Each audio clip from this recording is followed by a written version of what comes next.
Now, Tom is on vacation, so we bring my man Ben in, who you see from time to time. He's Mr. Everything. I think you're kind of making your JCS debut here. Ben, welcome in, buddy. It is, yeah. I'm going to have to mark this down, September 28th, 2023. One of the monumental moments in my career. I'm excited to be on the wildly popular Jeff Cameron show. This is awesome. Well, you have the proper reverence. You're off to a good start. I'm really proud of you for that right off the bat. All right, now, I don't know. Let's hope he did his due diligence.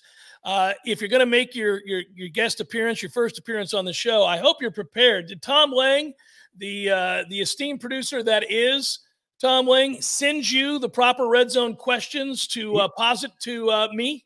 Yeah, I've got 4 questions for you here. So whenever you want to get rolling, we can chop it up. All right, let's do it. Let's figure it out. I never know what he's going to ask me, so I am kind of intrigued here. What is question 1, Ben, for the red zone? Here we go. Well, we're putting you out there on the ledge to get started. True or false? A 1-loss ACC champion Florida State is a lock for the college football playoff.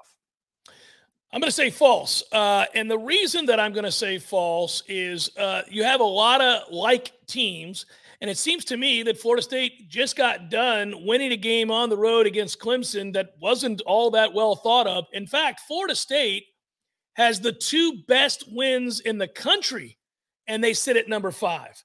So it seems to me that if you're to drop one along the way, that you're going to fall somewhere in the neighborhood of 7 to 10. And we are not in the 12-game playoff these days. We're in the 4-team playoff, 12-team playoff. We're in a 4-team playoff. So I don't think that Florida State can guarantee. He said lock.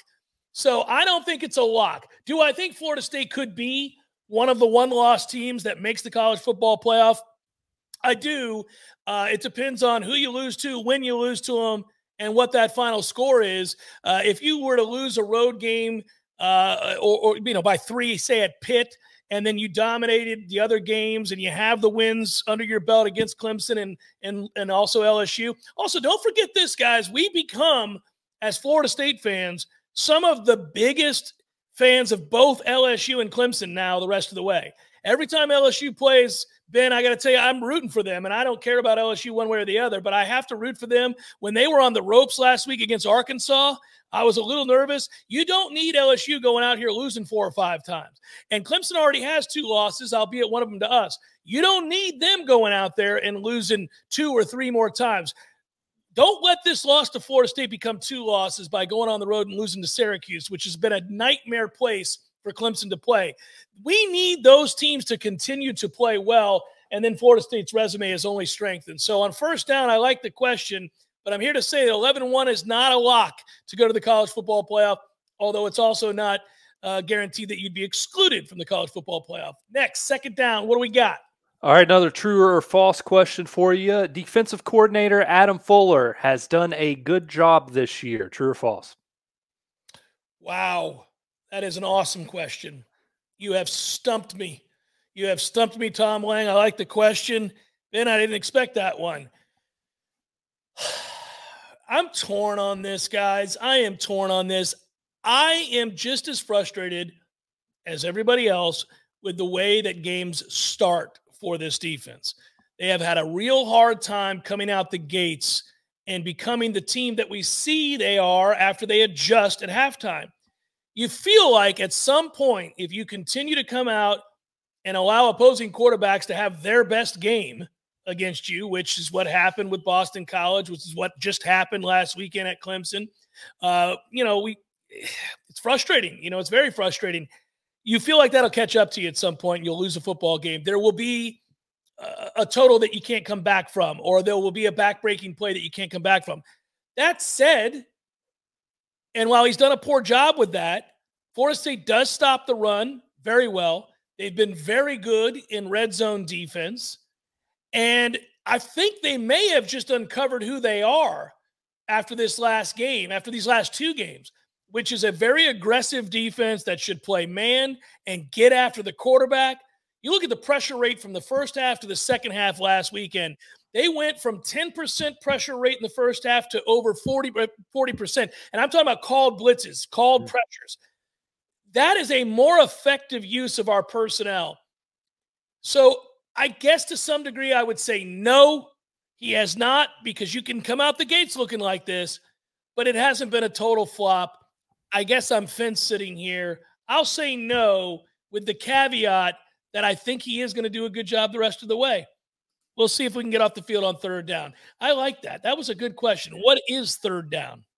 We've gotten past our true or false questions now. So here on Yeah. third down, the unexpected hero of post-bye week Florida State is blank. An unexpected hero. Who do I suspect? Well, I will tell you this. I think you're going to see the emergence of the slot receivers or slot tight ends even. I think that's going to be more of what they do in the middle of the field. I think they have opportunities. I guess I'll say Jaheim Bell, and that would be an expected hero, though. He's already having a good year, and when he's been given opportunity, he's been great. Maybe I'll say you could say Marqueston Douglas or Destin Hill.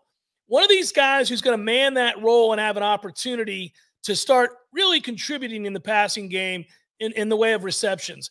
Destin Hill is too talented. Winston Wright is serviceable, is probably a plus player. These are guys that are not getting opportunities right now because either we're not looking in the middle of the field or we're not calling their number in terms of total snaps. It's an interesting time for this offense. They have been nothing close to as good as they can be, and yet they do have these two very significant wins. So if Jordan starts running, you'll start to see things open up a little bit as they get healthy and they get more comfortable with some of these guys in the middle of the field. I'm going to have to side with a player like Destin Hill, I guess, I guess that's the right answer, because as of right now, with how little they've used him, it would be unexpected. So I'll go with Destin Hill to that answer. I think he has a chance to make a bunch of plays in the middle of the field, and right now we haven't been looking for him. That's a fun one. All right, fourth down. We're in the red zone. We've been very efficient, by the way, in the red zone, not only in my answers today, which have been spectacular, and Ben's delivery to these questions have also been fantastic. Tom, in absentia, has been very, very good. Director Matthews behind the scenes running things, and he's kicking ass. The JCS, all in all today, very, very efficient. And if you're referencing Florida State, they too have been very, very efficient. What are they, 17 of 17 in the red zone? 14 of those are touchdowns. We always say when you get down to the red zone, it's not about field goals, but Fitzy's been very, very good. It is about touchdowns. They've scored 14 of them. That's a good sign. Fourth down, here we go. It's the big one. As efficient as we've been today, I'm surprised the defense has gotten us to fourth down, Jeff. So this is another tough one. And, Florida State's trying to get that ground game rolling. So Tom leaves you with this one on fourth down. Who are Florida State's two leading rushers next week against Virginia Tech? Against Virginia Tech, Trey Benson will once again, I think, lead the way in rushing, and then I'll say Rodney Hill. I think they'll give those two guys the bulk of the carries. I don't think it'll be Lawrence Toafili. I think he's more effective in the passing game, and I'm pretty sure that they're still not going to run Jordan Travis next week. I think that if you can avoid him having to run the ball and still be efficient on offense against a bad Virginia Tech team. That's not a good team, guys. I know I said that about Boston College, but Castellanos is going to be a problem for people this year. I don't think Virginia Tech has much. So if you can get out to a good lead and really hand the ball off to your top two backs, I think Rodney Hill's kind of emerged now as one of those guys. So I would say Trey Benson's still your number one, and Rodney Hill might be your number two now.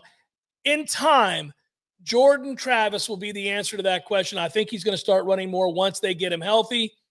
But right now, you need him to rest and get right. It'll be interesting to see also if they kind of jumble some things with this offensive line. They haven't up to now. Once again, I want to remind you guys, and Ben, you're kicking ass here today. That was good. I'm glad you jumped in and really came through big time. This has been, of course, the Red Zone that we do every week, which is, again, brought to you by our friends at Artisan Financial Strategies.